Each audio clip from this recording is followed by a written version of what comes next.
Tonight, we begin with a development that Pentagon officials had feared, intelligence analysts had warned about, and military commanders had quietly prepared for. A confrontation that unfolded not over weeks or months, but in less than 24 hours. 24 hours that changed the trajectory of this war. 24 hours that brought two nuclear powers closer to direct conflict than at any point since the Cuban Missile Crisis. 24 hours that the entire world is now watching with a mixture of fear and disbelief. What Vladimir Putin did today crossed a line that Washington had desperately hoped would hold. And when that line broke, the United States did not hesitate. They responded with precision, with overwhelming force, and with a message so clear that even the Kremlin could not misinterpret it.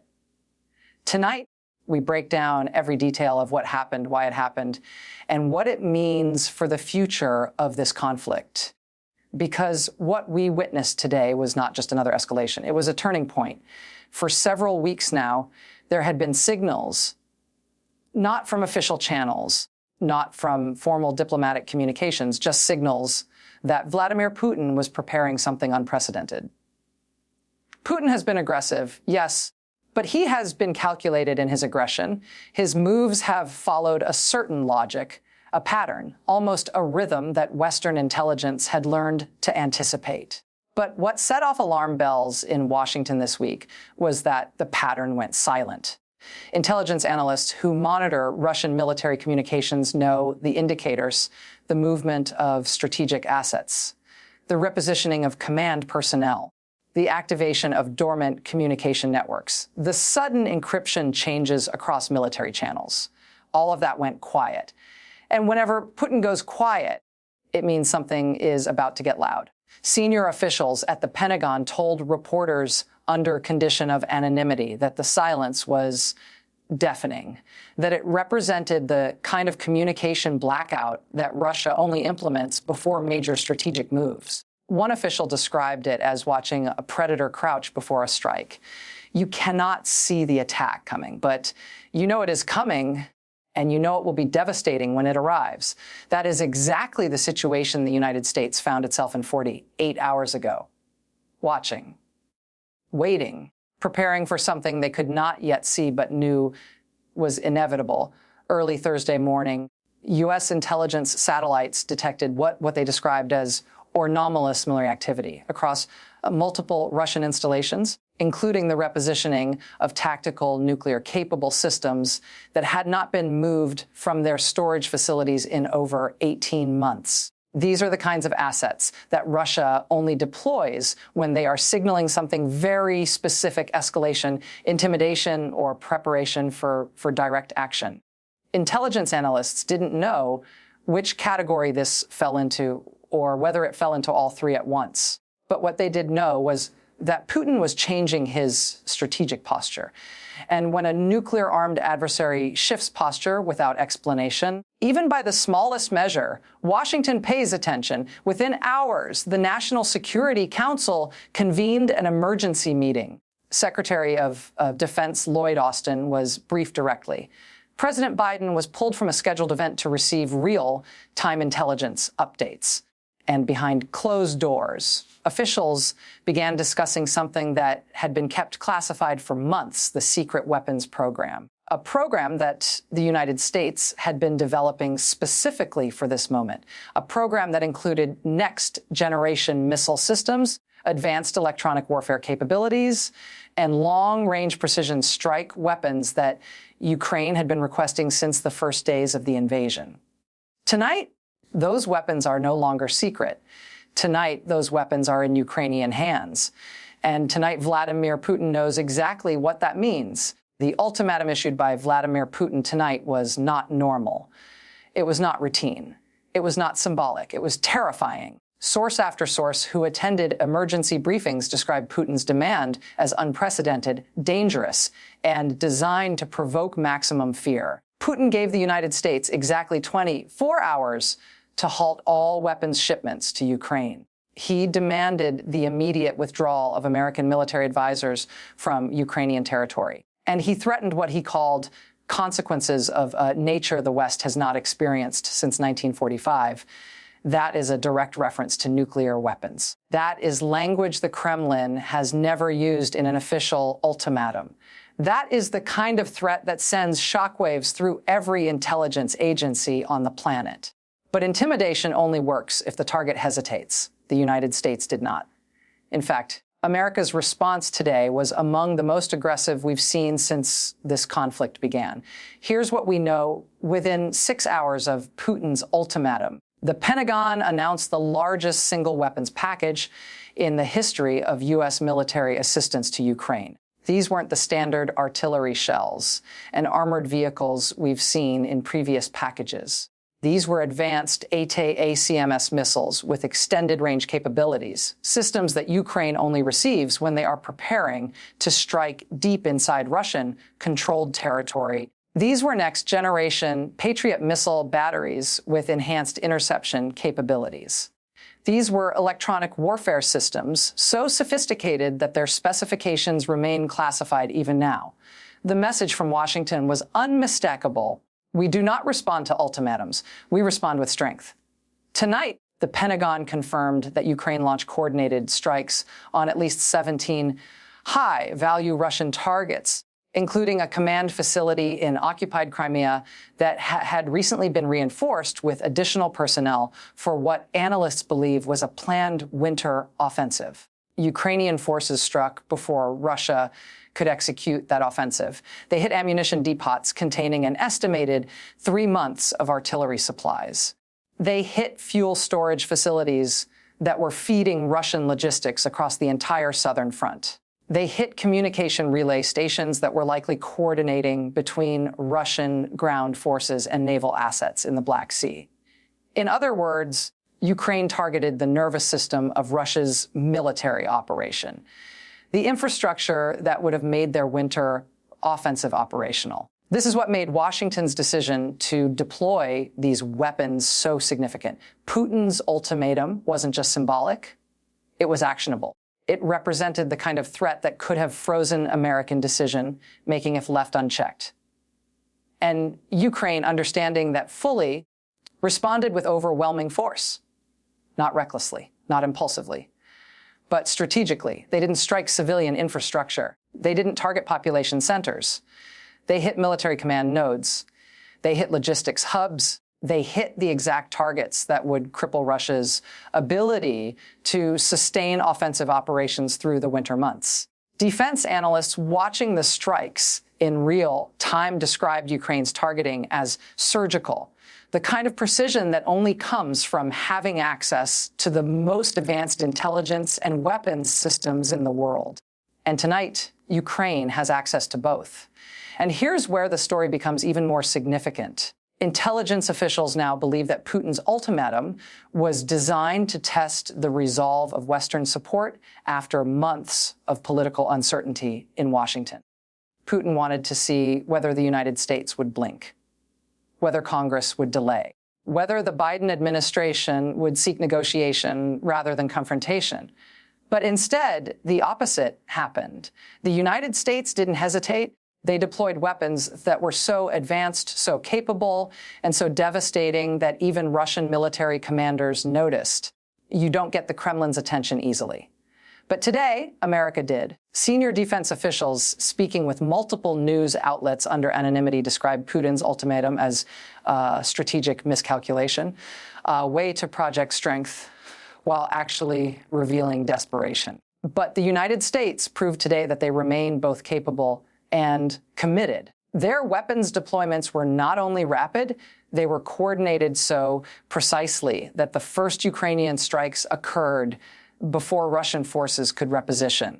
That timing matters because it shows the depth of U.S.-Ukraine intelligence sharing.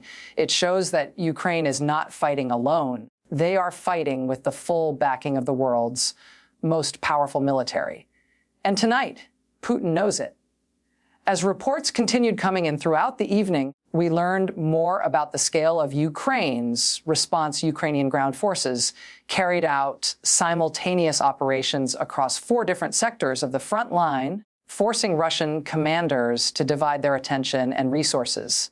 Ukrainian naval drones targeted Russian Black Sea Fleet vessels that had been repositioned in the last 72 hours in response to the ultimatum. Ukrainian Special Operations Forces operating behind enemy lines reportedly destroyed communication equipment used by Russian forces to coordinate with command in Moscow. This wasn't just defense. This wasn't just retaliation. This was strategic initiative. This was Ukraine dictating the terms of the conflict. And strategic initiative is the one thing Russia has struggled to maintain since the early months of this war.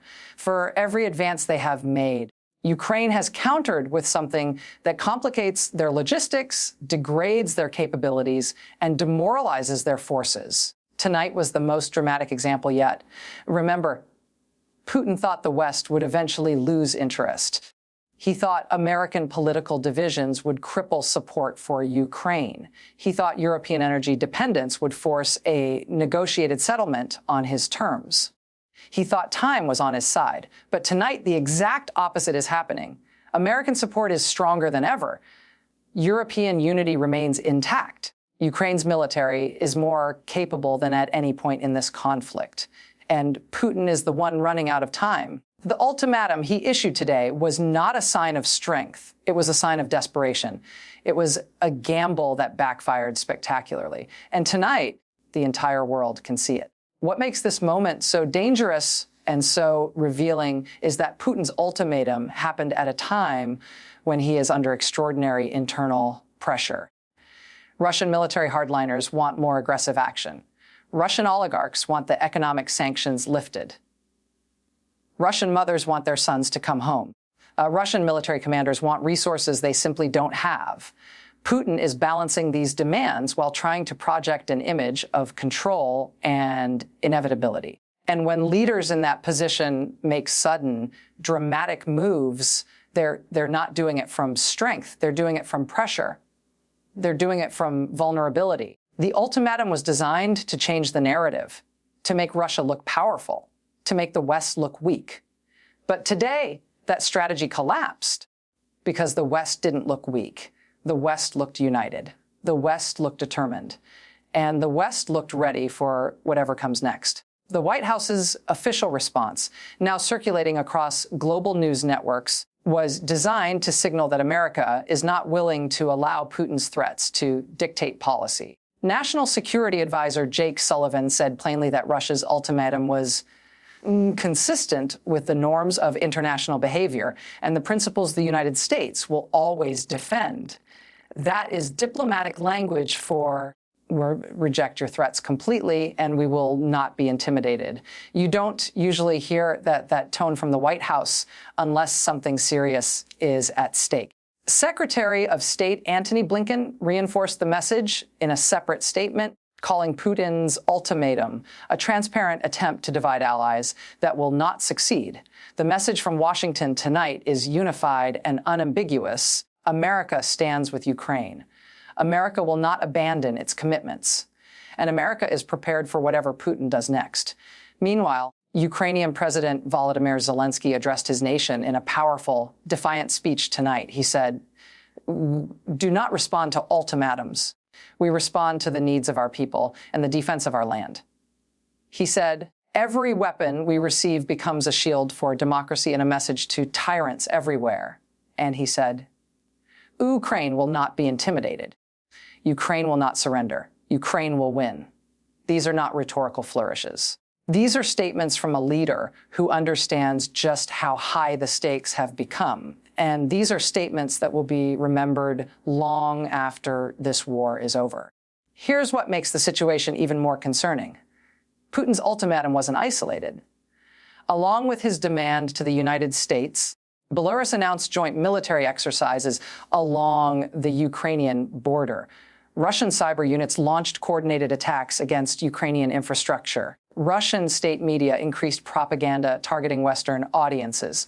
All of this happened within the same 24-hour period. When Putin moves multiple pieces at once, it means something larger is underway.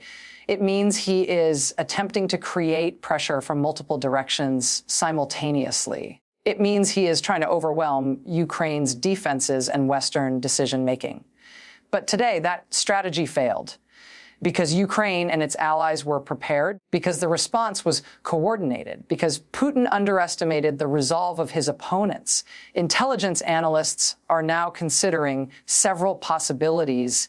One is that Putin is preparing a major winter offensive designed to break Ukrainian lines before additional Western weapons arrive. Another is that Putin is attempting to create a diplomatic crisis that forces negotiations on his terms. A third possibility, the one worrying officials the most, is that Putin is attempting to establish a pretext for even more dramatic escalation. But today, Ukraine took that card off the table. They didn't wait for Putin to act. They didn't hesitate while Western allies debated. They didn't allow fear to paralyze their response. They struck first. They struck hard, and they sent a message that will echo through the halls of the Kremlin for weeks to come. What we're watching now is a test of resolve. Putin wants to see whether threats can break Western unity. Ukraine wants to show that courage and capability matter more than intimidation. The United States wants to prevent this conflict from spiraling into something even more catastrophic. And Europe wants to prevent authoritarian aggression from succeeding on its borders. All of these interests are now colliding in real time, and the outcome will shape global security for decades to come. Tonight, we've heard from Pentagon officials who are now monitoring Russian military movements in real time. They say there has been no indication of imminent nuclear deployment. They say Russian conventional forces appear to be repositioning defensively rather than offensively. And they say Putin's decision to issue such a dramatic ultimatum is likely part of a broader information warfare strategy intended to fracture Western support. But Ukraine is not fracturing. In fact, Ukraine is consolidating. Their response today, swift, precise, and devastating, sent a message to Putin that his threats will not work. And it sent a message to the world that Ukraine remains capable, determined, and unbroken. As the night goes on, we expect more details to emerge about what exactly Putin hoped to achieve with his ultimatum. But what we do know is that America's response was timely. It reinforced Ukrainian capabilities at a critical moment. It demonstrated Western unity in the face of nuclear threats. And it sent an unmistakable signal that intimidation will not succeed. What happens next will depend on what Putin does in the next 48 hours. If he backs down, this moment will be remembered as the turning point when the West called his bluff. If he escalates further, Ukraine and its allies have already shown they are ready. They have shown they are prepared to respond. They have shown they will not be intimidated. And tonight, for the first time in months, Vladimir Putin appears to be uncertain. The Kremlin is quiet, too quiet. And when Putin is quiet, it means he is recalculating. It means he is choosing his next move carefully. Because tonight, Putin learned something he has learned many times before, but keeps forgetting: the West will not abandon Ukraine. Threats will not break Western resolve. And Ukraine will fight as long as it takes to win. This story is far from over. But tonight, one thing is clear: Putin's ultimatum failed. America responded with strength. And Ukraine stands stronger than ever. And we will be here watching every detail as the next phase unfolds.